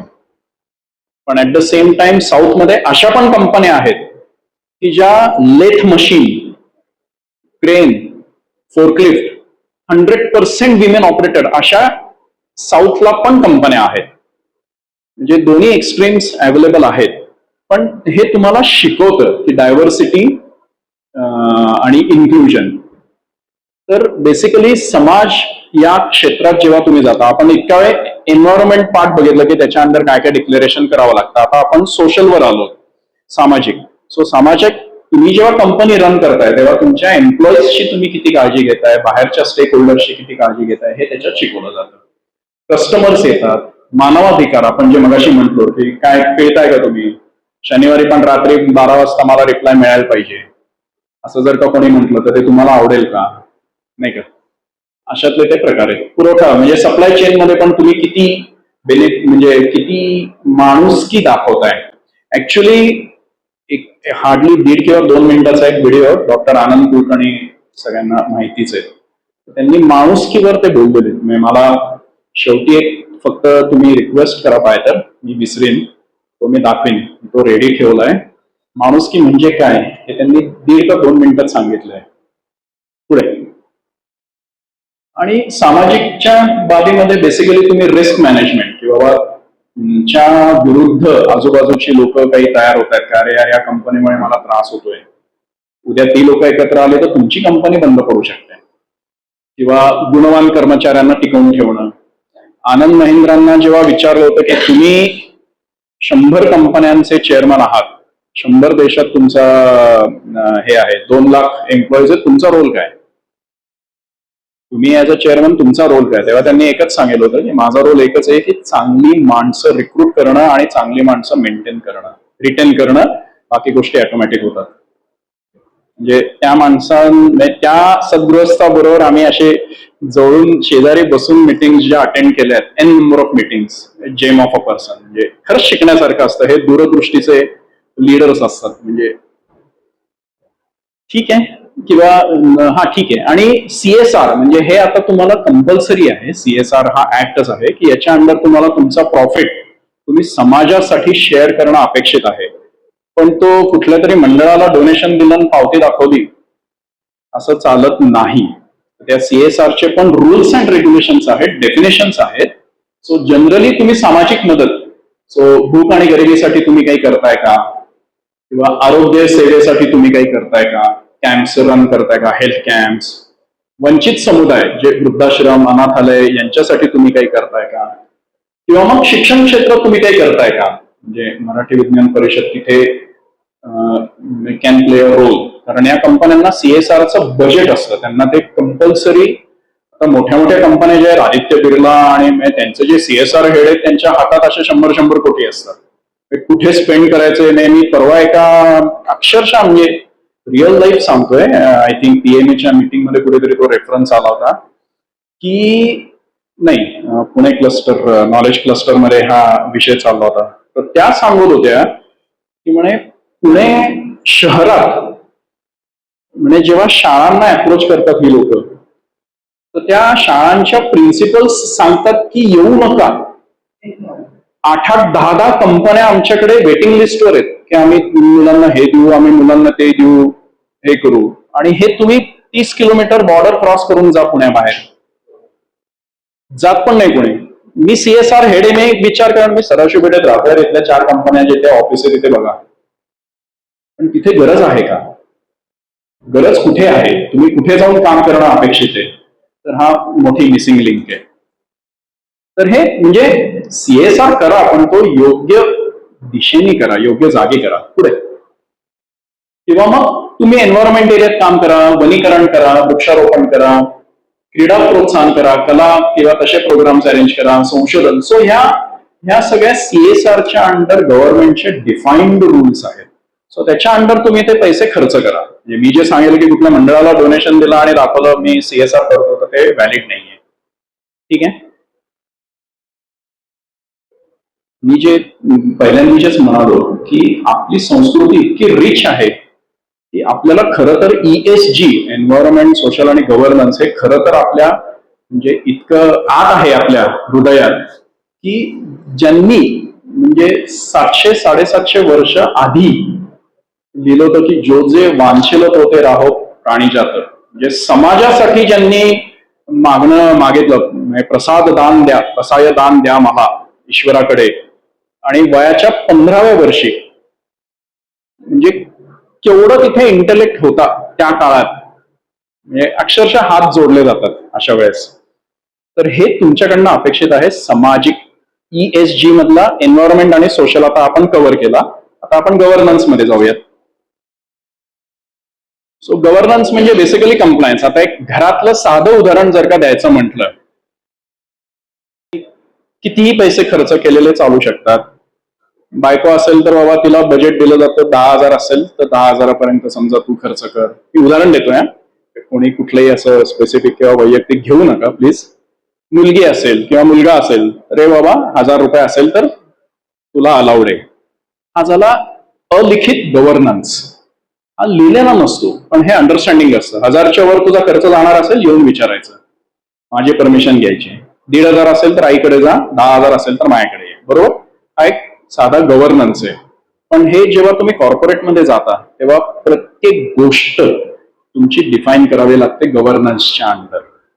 आणि मग आपण जे म्हणतोय आज की एखादी कंपनी चांगली आहे, इथिकल आहे, मग तिथे करप्शन का नसतं? कारण प्रत्येक गोष्ट डिफाईन्ड असते, प्रत्येक अथॉरिटी डिफाईन्ड असते, क्रॉस सिग्नेटरीज असतात. एका माणसावर कंपनी डिपेंडंट राहत नाही असं. मग त्याच्या अंडर मग तुमचं मॅनेजमेंट कशी आहे, ट्रान्सपरन्सी किती आहे, सप्लाय चेन मध्ये ट्रान्सपरन्सी आहे का?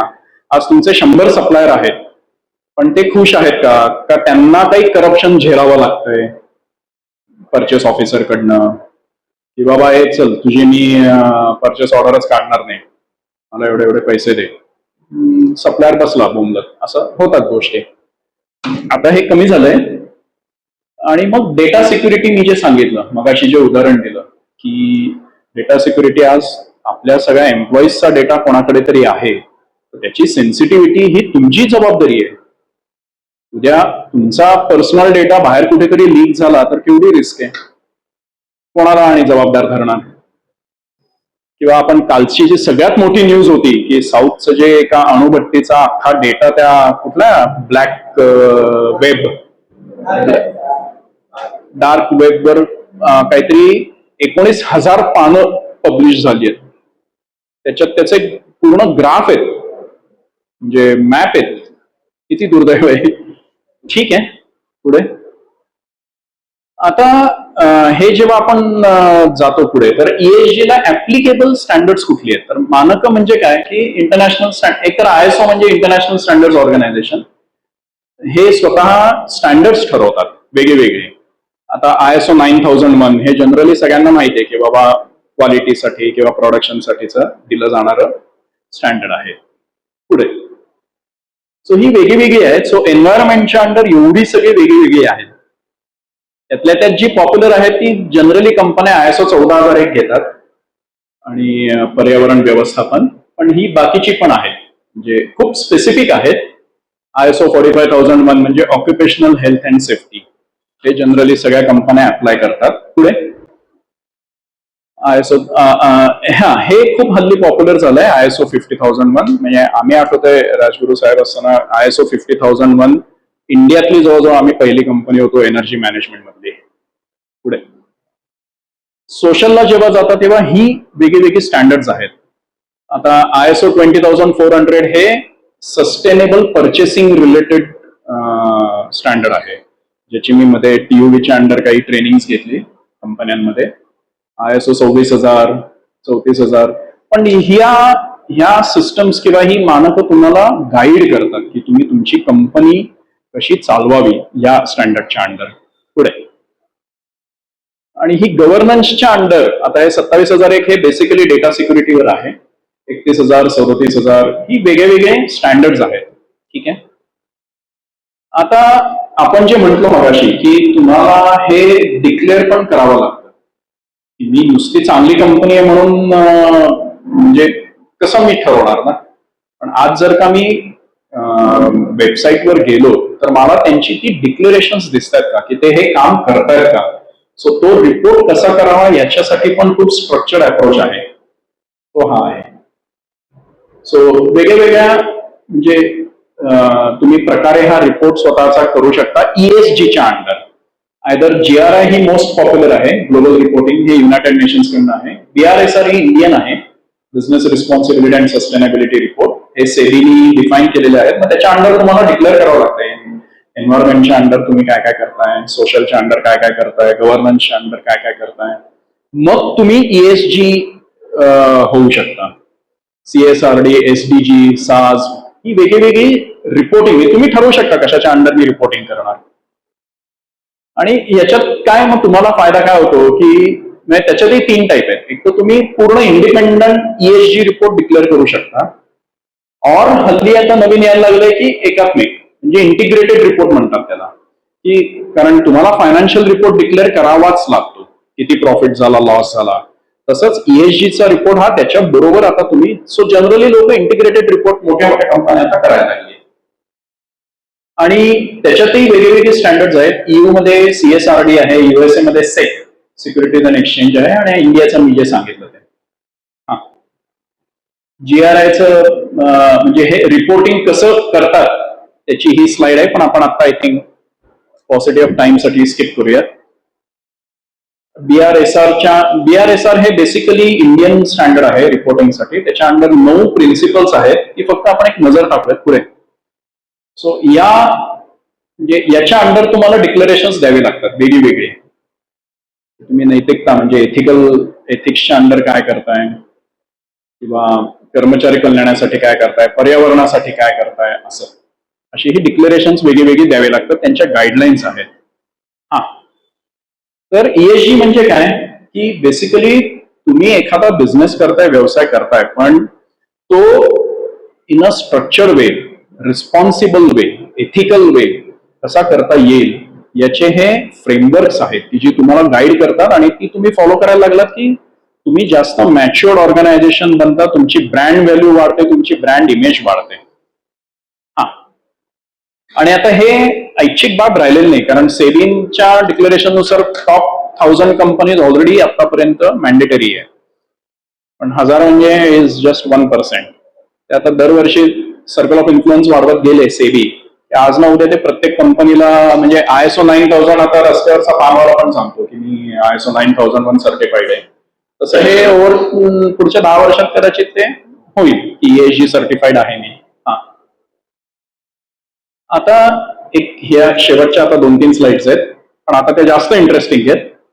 आता या ज्या कॉर्पोरेट्स आहेत मोठ्या मोठ्या, आपण जी मगाशी नावं घेतली, सो त्यांनी स्वतःची ESGच्या अंडर काय काय टार्गेट्स घेतली आहेत किंवा काय अचिव्हमेंट्स केल्यात ते मी इथे दाखवायचा प्रयत्न केलाय. सो इन्फोसिस 2020 मध्ये ते कार्बन न्यूट्रल झालेत. कार्बन न्यूट्रल म्हणजे ते जेवढं एमिट करतात त्याच्यापेक्षा जास्त त्यांनी आयदर झाडं लावली आहेत, किंवा रिन्युएबल सोर्सवर गेलेत, किंवा LED लाईट्स वापरतात, कारण तिथे त्यांना काय फक्त इलेक्ट्रिसिटी आहे, त्यांचं काही मॅन्युफॅक्चरिंग युनिट नाहीये. इन्फोसिस. विप्रो, तर त्यांनी सायन्स बेस्ड टार्गेट मध्ये त्यांनी डिक्लेअर केलंय की 2040 पर्यंत आम्ही we will be net zero liquid discharge. Hindustan Unilever पण आपण मगाशी आय थिंक एक उदाहरण घेतलं होतं. रिलायन्स, ते तर म्हणजे सगळं ह्यूजच असतं त्यांचं. सो 75,000 कोटी क्लीन एनर्जी मॅन्युफॅक्चरिंग मध्ये ते इन्व्हेस्ट करतायत. ग्रीन हायड्रोजन आज आपल्या सगळ्यांसाठी खूपच म्हणजे अभिमानाची गोष्ट म्हणजे आज इंडियातली पहिली ग्रीन हायड्रोजनवर चालणारी ट्रेन आज मोदी साहेबांनी इनॉग्रेट केली सोनीपत वरनं, आणि तिथे त्यांनी ग्रीन हायड्रोजनच्या चार्जिंग युनिट्स पण आता डेव्हलप केली आहेत. म्हणजे ठीक आहे, ते हा एक्सपेरिमेंट आहे, हा प्रयत्न आहे. तुम्ही विचार करा ना, आज एक ट्रेन जाते तेव्हा झुकू आणि ते सगळा तो धूर आणि ते जे पोल्युशन आणि ते जे कन्सेप्ट आहे ते आता पूर्णपणे निघून जाईल. हायड्रोजन आणि हवेतला ऑक्सिजन त्याच्या त्या बॅटरीज आहेत, पण ती टेक्नॉलॉजी एक्सपेन्सिव्ह आहे. प्लॅटिनममुळे तो स्पार्क पडतो आणि त्यामुळे ते सगळं जरा एक्सपेन्सिव्ह आहे, पण ठीक आहे, आपण निदान त्या दिशेने जातोय. किंवा टाटा स्टील, टाटाच पाहिजेतच. इथे कोण, आदित्य बिर्ला आहे, HDFC बँक आहे. सो प्रत्येकाचं आता मला आठवत आहे आम्ही इंटरनल कार्बन प्राइसिंग मॉडेल त्यावेळेस डेव्हलप केलं होतं. हळवे साहेबांना जास्त माहिती असणार. असे हे प्रत्येकाचे यशस्वी प्रवास आहेत पुढे. हे एक जस्ट क्विक म्हणजे जर का कोणी स्टुडंट असेल तर त्यांना ESG डीप मध्ये शिकून काय फायदा आहे, तर ते मी इथे बेसिकली ते तुम्हाला उद्यासाठी तयार करताय. हा जो अवेअरनेस आहे किंवा तुमची एम्प्लॉयबिलिटी वाढते, तुमचा ग्लोबल आउटलुक बदलतो, इनोव्हेशनवर तुम्ही लक्षात देता आणि वैयक्तिक विकास पण होतो आणि या वेगळ्या वेगळ्या फायदे आहेत. म्हणजे तुम्ही जर का कंपनीत नोकरी करणारे असाल तर या वेगळ्या वेगळ्या तुम्हाला आता ऑप्शन्स अवेलेबल असतात. नेक्स्ट, आता एक मिनिट फक्त मागे जाणं. आपण ऍक्च्युली शेवटाला आलेले आहोत. वैयक्तिक लेवलला जे काय मी आतापर्यंत सांगितलं, तर ESG तुम्हाला कुठे वापरता येऊ शकेल सांगणार?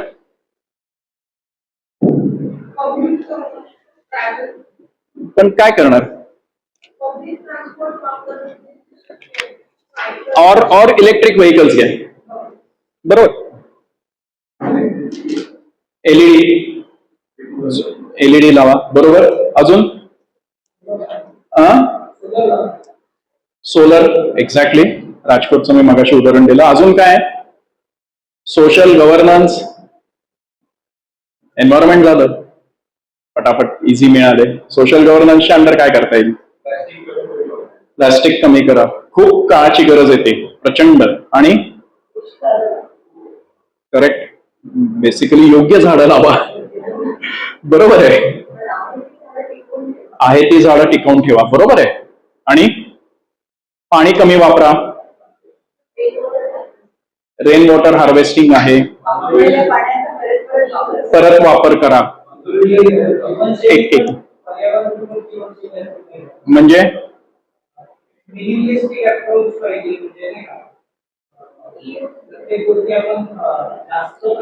रिसोर्स इंटेन्सिटीशी मी कोरिलेट करीन की कमीत कमी रिसोर्सेस मध्ये मॅक्सिमम आउटपुट कसा मिळायला पाहिजे, बरोबर आहे.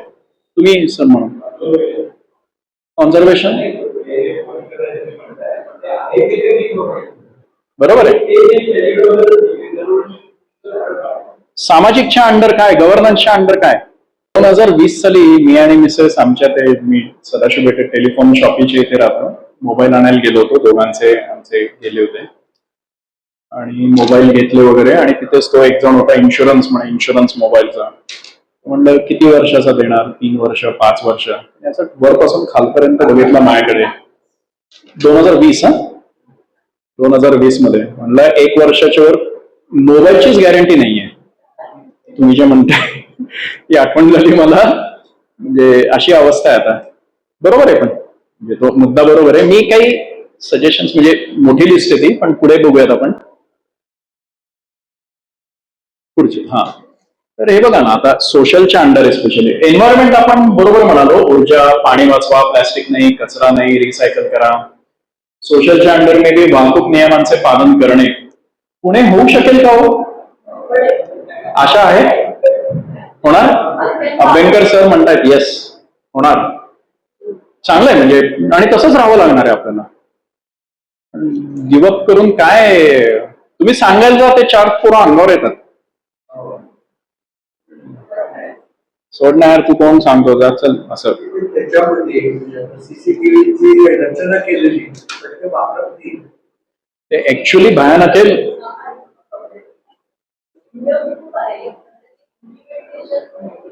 नाही पण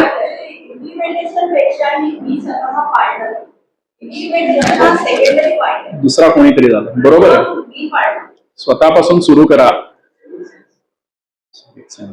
आणि खूप येते म्हणजे मी आणि मिसेस बऱ्याच वेळा वॉकला जाताना मी सांगतो की मोटर बाईक ही बहुतेक मिनिमम 4 जणांसाठीच बनवली आहे. मिनिमम म्हणजे दिसतच नाही 2 जण असे. सो मोठ्या आवाजात संगीत न वाजवणे, आता हे सगळे म्हणजे आदर्श किंवा ड्रीम आहे, स्वप्न आहे. पण सोलापूरनी नो डीजे इम्प्लिमेंट केलंय. एक लांब कुठे मी जात नाहीये, डीजेस बंद केलेत सोलापूर. कचरा न फेकणे, ज्येष्ठांचा आदर करणे, वृक्षारोपण करणे, पक्ष्यांसाठी सोय लावणे, हे पण तुम्ही करू शकता. हे आपण इंडिव्हिज्युअल काय करू शकतो ते बघतोय. विविधता, समानता आणि समावेशकता, म्हणजे आपण जे डायव्हर्सिटी, इक्वल आणि इन्क्लुजन जे म्हटलो, हे आपण करतो का? एखादा माणूस थोडा कधी कधी खूप घाण दिसलाय, चल बाबा, म्हणजे ठीक आहे, आता पर्सनल एक्सपिरियन्स आणि जजमेंट्स आहेत, मी जास्त खोलात जात नाही त्याच्यात. सामुदायिक सहभाग आणि गव्हर्नन्सच्या अंडर. सर तुम्हाला मी जीएसटी बिल हवंय का? आपण माझा विचार करतोय यार, मिनिमम 18% आता माझं सेव्हिंग काय कमी आहे का? पण तुम्ही कुठेतरी मग ते सुशासनाच्या विरुद्ध आहात. त्या मगाची ऍक्च्युअली गव्हर्नन्स मधली एक डेफिनेशन माझ्याकडनं राहून गेली. पण एथिक्सची ऑफिशियल डेफिनेशन माहितीये का? एथिकल म्हणजे काय? जसं तुम्ही म्हणाल होता एथिकल कंपन्या आहेत या, पण एथिक्स म्हणजे काय? एथिकलची डेफिनेशन माहितीये का? एथिक्स म्हणजे तुमचं वर्तन इव्हन जेव्हा कोणी बघत नाहीये तेव्हा सुद्धा ते तेवढं शुद्ध पाहिजे.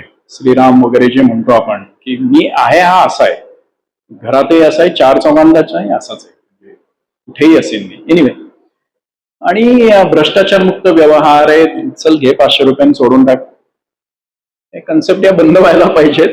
पुढे हे आता शेवटच्या 1-2-3 स्लाइड्स आहेत, पण काही इंटरेस्टिंग फॅक्ट्स मी आपण या विषयावर आहोत म्हणून सांगण्याचा प्रयत्न केलाय. तुम्हाला हे माहितीये का की आपण जे फॉन्ट वापरतो कॉम्प्युटरवर, तो एरियल वरनं सेंच्युरी वॉलिंग मध्ये गेला तर प्रिंट करता तेव्हा. म्हणजे लोकांनी कुठल्या लेवलला जाऊन स्टडी केलेत बघा. तुम्ही जो सिलेक्ट करता तो फॉन्ट सुद्धा फक्त बदललात तर केवढं सेव्हिंग आहे बघा. लोणी, मी मगाशी कारण ते गुड जर्म्स आणि याचं पण एक उदाहरण दिलं होतं. सो त्याच्यात बघा, म्हणजे 1 किलो लोणी तयार करण्यासाठी 24 किलो, काय स्केल आहे बघा. आपल्याला हे कळत नाही. व्हॅम्पायर एनर्जी ही सगळ्यात डेंजर आहे, ही घराघरात असते. व्हॅम्पायर एनर्जी किंवा त्याला ब्लॅक एनर्जी म्हणतात, की आपण मेन स्विच कधी ऑफ करत नाही. टीव्हीचं खालचं बटन फक्त चालू राहतं, मेन ते बंद करतो आणि मेन स्विच तसाच चालू असतो. का? रिमोटने पटकन मला कधीही सुरू करता येईल. पण त्यांनी ऑफिशियल अभ्यास केलाय की त्याच्यामुळे तुमची जवळजवळ 10% बचत होऊ शकते. 10%. म्हणजे माझा आज 2000 रुपये बिल असेल तर 200 रुपये म्हणजे काही कमी नाहीये. Eiffel tower, can you believe, temperature वाढत चाललंय दरवर्षी. फ्रान्सच्या लोकांना 40 डिग्रीज माहिती नाहीये, तर तिथे लोकांच्या अंगावर ते पाणी मारत होते यावर्षी रस्त्यावर. तर तो 6 इंचापर्यंत एक्सपांड होऊ शकतो. कम्प्लीट स्टीलचा किंवा आयनचा बनलाय तो, स्टील नाही आयनचा बनलेला आहे. 6 इंच तो एक्सपांड होऊ शकतो. काय अनर्थ होऊ शकेल चुकीच्या दिशेने एक्सपांड झाला समजा तर? तुम्ही जेव्हा फ्रीज उघडता 30% एनर्जी लॉस होते तेव्हा. 30% प्रत्येक every time you open a fridge door. 1 kilo सोनं मिळवण्यासाठी 5 लाख लिटर पाणी लागतं प्रोडक्शन मध्ये. 5 लाख लिटर सोनं कन्झम्पशन म्हणून कमी करा सांगतायत सरकार. आणि हे खूप इंटरेस्टिंग आहे की जगातील जी औषधं आहेत त्याच्यातली 11% औषधं ही फुलझाडांपासून बनतात. हे खूप ऍक्च्युअली इंटरेस्टिंग आहे, म्हणजे मलाही माहिती नव्हतं. फुलझाडांपासून जेवढी औषधं आज जगात प्रचलित आहेत ऑफिशियल, म्हणजे WHO नी रेकग्नाइज केलेली.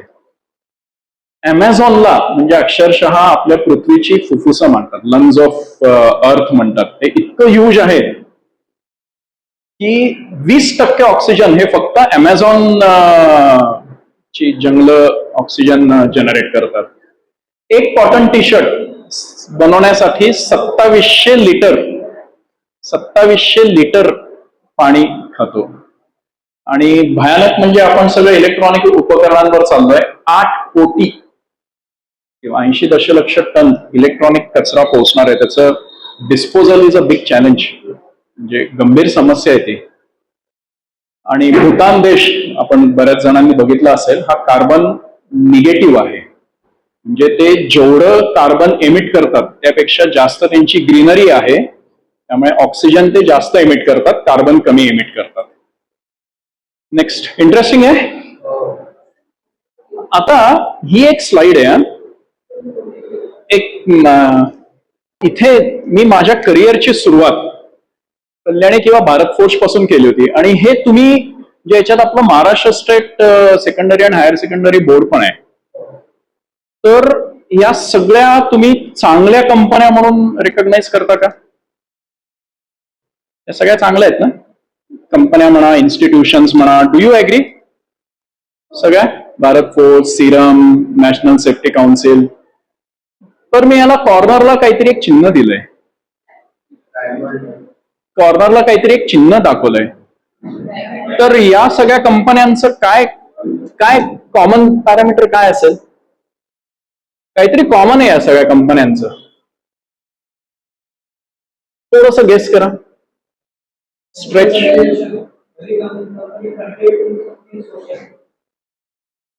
अजून काहीतरी एक.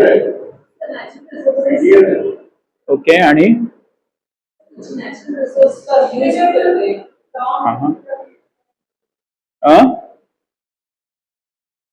काहीतरी एक गोष्ट कॉमन आहे या सगळ्या कंपन्यांमध्ये. या सगळ्या कंपन्या 1966 साली एस्टॅब्लिश झाल्या आहेत आणि या सगळ्या कंपन्यांना यावर्षी 60 वर्ष पूर्ण झाली आहेत पुढे जाणे.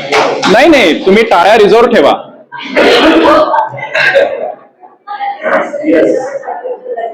सो तुमचं अभिनंदन आहे. आणि याच्या मागे सांगण्याचा हेतू आहे की एखादी कंपनी 60 वर्ष सर्व्हाइव्ह होणं सक्सेसफुली, ह्याच्यासाठी तुमच्या सगळ्यांची म्हणजे खरोखरीच मेहनत आहे. तुमच्याकडे काही लॉंग टर्म व्हिजन आहे. तुम्ही प्रामाणिकपणे, एथिकली, रिस्पॉन्सिबली आणि जे जे आपण सगळ्या क्वालिटीज डिफाईन केल्या त्या तुम्ही नॅचरली करत आहात. त्याशिवाय एखादी इन्स्टिट्यूशन इतकी वर्ष चालू शकत नाही. सो तुमच्या सगळ्यांचं आधी मनापासून म्हणजे अभिनंदन की 60 वर्ष एखादी कंपनी चालली, तर हा खूपच अभिमानास्पद आहे. आणि या 60व्या वर्षी मला ही एक छोटी संधी दिलीत. 1 तास मला तुम्ही सहन केलं, त्याबद्दल मी तुमचा आभारी आहे. धन्यवाद. ही माझी शेवटची स्लाइड आहे.